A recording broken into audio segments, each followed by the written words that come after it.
So in this history of capitalism that Srinivas recounts, he talked about one of the most dramatic episodes being Henry Ford's elevated salary for Model T manufacturing workers, where it made headline news. It was essentially double the customary salary, and it would enable a worker, the average worker, to be able to buy the Model T based on 3 months of income. And so this was a game changer. And I was trying to imagine what a modern day equivalent of that would be. Like it would be something like, I guess, like what is the Ford of today? Maybe it's Amazon, and maybe Amazon wakes up tomorrow, Jeff Bezos, they actually have the money to do this. So this would be a fascinating exercise. It would be like if they woke up tomorrow and said, hey, everyone gets paid $30 an hour, like twice the prevailing wage. Now, I think most people look back fondly on the Model T manufacturing wage being higher. They see that as something of an emblem of the progression of capitalism, of American industry. Do you think that's right? And do you think that it's possible that something like that could happen today? I feel like it couldn't. But if it did happen, would it be desirable? Well, it would, maybe you could argue to have some inflationary impact. I wouldn't worry about that. If Amazon or Apple or other people said, look, we're going to make sure that all our employees get paid, I don't know, $25 an hour or whatever, some higher than minimum wage is, that might be beneficial. It would set a trend off for the country. It might be inflationary, so it's hard to know. Right now, it's hard to believe, though, but the minimum wage in the United States is still, what, $7.50 an hour. Yeah, even 15 is an effective doubling. In 15 so. was, but that was over 4 years, that going to 15, and that was the proposal. So it's amazing that the minimum wage is still so low as it is. I don't know whether there's an entrepreneur today who is willing to do the kind of things that Henry Ford did. I hope so, but there's a limited number of individuals who are able to do that. You have this global perspective, and this is something I was eager to ask you about, based upon something that Srinivas said. He was trying to compare the Chinese model of capitalism to the American model, and he said something that would make a lot of Americans, I think, fall out of their chair. He said the communists seem to be very good at capitalism, and he talked about an example of $1,000 drones that China is able to manufacture with ease. We've seen it now even with some of the drugs and testing, where a lot of that stuff is manufactured overseas in America. And he says that the bulk of our economic policy is determined by the consumer market, which is a mistake, and you should have some policy that's directed towards things other than low prices and what consumers want.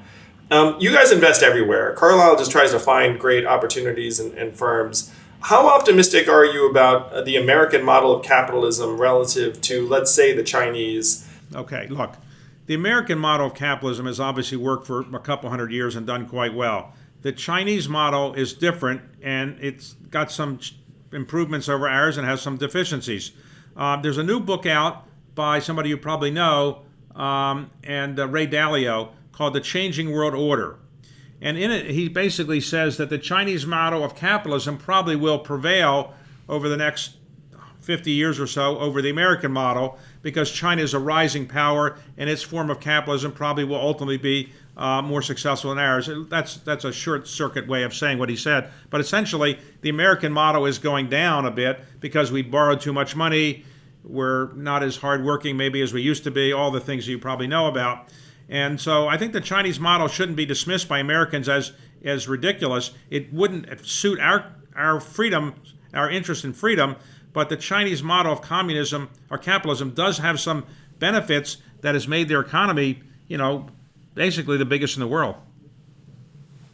So given your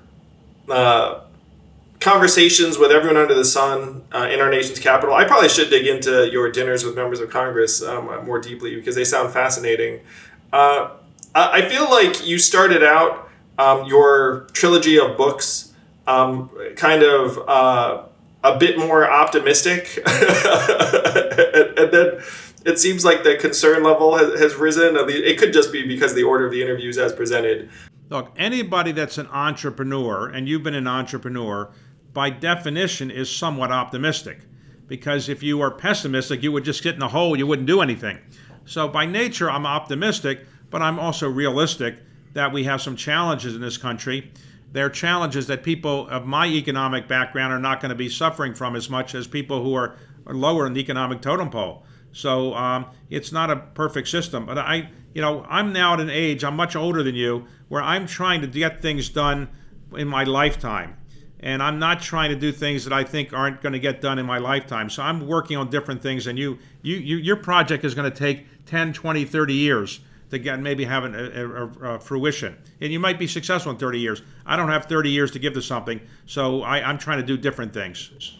Well, that's one thing I admire about you, that you're trying to get it done quickly.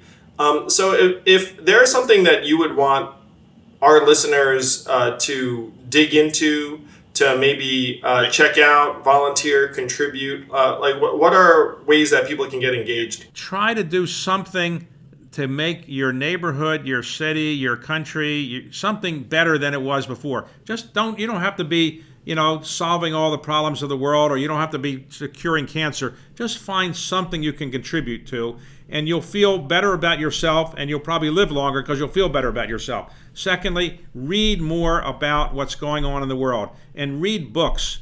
Books focus the brain better than internet, memos or something like that. Read books. Read more, and try to figure out how you can contribute to your society, and therefore think what you can do to make the world a slightly better place in your 80 or 90 years on the surface of this earth, because we're here a relatively short period of time.